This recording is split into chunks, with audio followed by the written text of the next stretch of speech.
দলীয় কার্যক্রম নিষিদ্ধের পাশাপাশি নিবন্ধন স্থগিতের পর এবার ডিজিটাল পরিসরেও নিষিদ্ধ হচ্ছে আওয়ামী লীগের কার্যক্রম।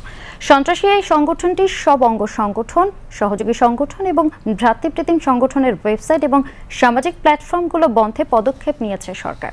সরকারের কর্তা ব্যক্তিরা বলছেন, আওয়ামী লীগের অনলাইন কর্মকাণ্ড আইনত অবৈধ, তাই ইতোমধ্যে তাদের ওয়েবসাইট ব্লক করার উদ্যোগ নেওয়া হয়েছে এবং সোশ্যাল মিডিয়া কার্যক্রম বন্ধে প্ল্যাটফর্মগুলোকে চিঠি দেওয়া হয়েছে। আরও জানাচ্ছেন কুমার বিশ্বজিৎ রায়।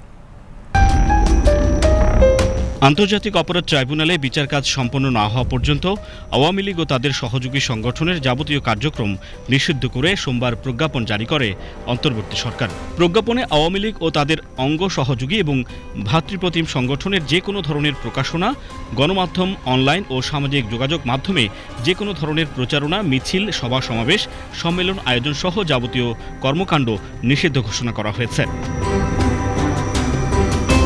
একই দিন রাজনৈতিক দল হিসেবে আওয়ামী লীগের নিবন্ধন স্থগিত করে নির্বাচন কমিশন। প্রজ্ঞাপনের আলোকে এবার আওয়ামী লীগ ও তাদের ভ্রাতৃপ্রতিম এবং সহযোগী সংগঠনের ওয়েবসাইট ও সামাজিক প্ল্যাটফর্ম বন্ধের উদ্যোগ নিয়েছে সরকার। মঙ্গলবার বিটিআরসিকে এ সংক্রান্ত একটি চিঠি দিয়েছে জাতীয় সাইবার নিরাপত্তা এজেন্সি।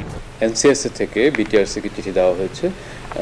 চিঠিতে দুটো কম্পোনেন্ট আছে। একটি কম্পোনেন্ট হচ্ছে বাংলাদেশের বিভিন্ন সোশ্যাল মিডিয়ায় যে তাদের যে প্রেজেন্স, সোশ্যাল মিডিয়া হ্যান্ডেলগুলো বন্ধ করার জন্য টেক প্ল্যাটফর্মগুলোকে অনুরোধ জানানো হয়েছে। আরেকটা হচ্ছে যে তাদের যে ওয়েবসাইটগুলো আছে সেই ওয়েবসাইটের রিকনগুলো ব্লক করার জন্য। তো আমরা দুটো কম্পোনেন্ট একসাথে একটা চিঠিতে বিটিআরসিকে এনসিএসএ থেকে জানানো হয়েছে এবং আমি যতটুকু জানি যে বিটিআরসি একটা উদ্যোগ নিয়েছে।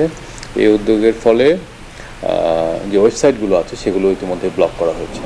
তো যেহেতু নতুন সাইবার আইনে বলা হয়েছে যে সরকার যদি কোনো কিছু ব্লক করে তাহলে সরকার সেটা প্রকাশের বাধ্যবাধকতা রাখবে এবং সে মতে আমরা একটা কনফার্মেশন পেলে বিটিআরসি থেকে সেটা মিডিয়াতে এবং গণমাধ্যমে এটা আমরা শেয়ার করব। সরকারের কর্তা ব্যক্তিরা বলছেন, বিটিআরসি এখন verified Facebook page, YouTube channel, x account, TikTok, Telegram সহ সব ডিজিটাল উপস্থিতি ব্লক করতে সংশ্লিষ্ট প্রযুক্তি প্রতিষ্ঠানের কাছে চিঠি পাঠাবে।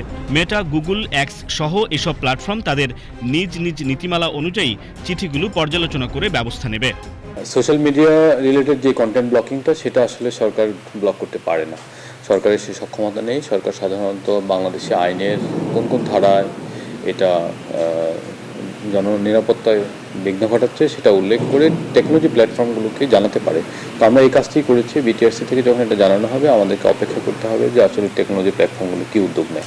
যে আমরা সন্ত্রাসী সংগঠন বা নিষিদ্ধ সংগঠন হিসেবে আওয়ামী লীগের সোশ্যাল মিডিয়া হ্যান্ডেলগুলো ব্লক করার জন্য বলেছি। ফেসবুক সেটা বা মেটা, ইউটিউব, গুগল তারা তাদের কমপ্লায়েন্স মেনে তারা সেটা আমাদেরকে জানাবে, সেজন্য অপেক্ষা করতে হবে।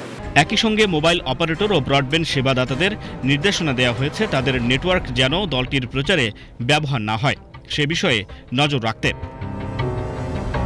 কুমার বিশ্বজিৎ রায়, বিটিভি নিউজ, ঢাকা।